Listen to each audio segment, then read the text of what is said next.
We General Nhlanhla Mkhanazi, ngikuzwile uma ukhuluma usho ukuthi wena usi umKristu awuthandazi. Angazi ukuthi ukholelwa kuyini noma mhlawumbe uyaqamaku noma uyaphahla angazi. Kodwa nje nanoma yini lokholelwa kuyo hayi mfana isebenza overtime. Hayi iyakusebenzela angazi ukuthi yini. Hayi kodwa iyakusebenzela.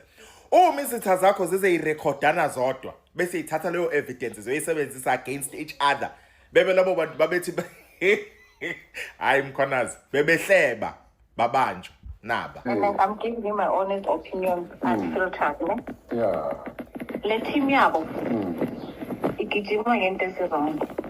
Yeah.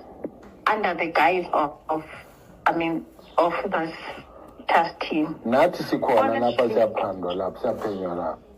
Yeah, nje and ngiyacabanga ukuthi eNatali I'm sure ba busy because this is where these things are cooked. What I find embarrassing, and when I talk to people, sometimes you are complicit to crime being committed. Yeah. Which have been complicit because think kala mfana lo wakakhuma lo sebenza nabo. Yeah. Ne? Yeah. Le mfana bekayi constable nini ngisayithathe.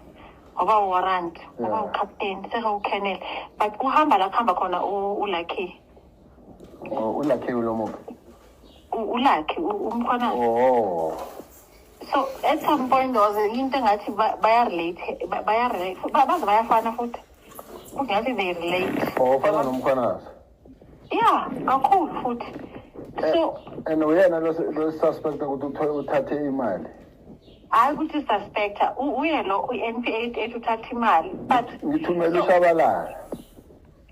Manje into engayi understand ne ukuthi abakhumalo like abakhuluma ngathi benza into eziright like yasina bese mina kuthi generally ngafunda ukuthi uba isilima kuyanceda yabona ngoba mawusuka ubabonisa ukuthi uyabona ula wenza khona izitha so raka abacabanga ukuthi uhleli la abacabanga ukuthi uhleli khona but the same young Khumalo we are busy.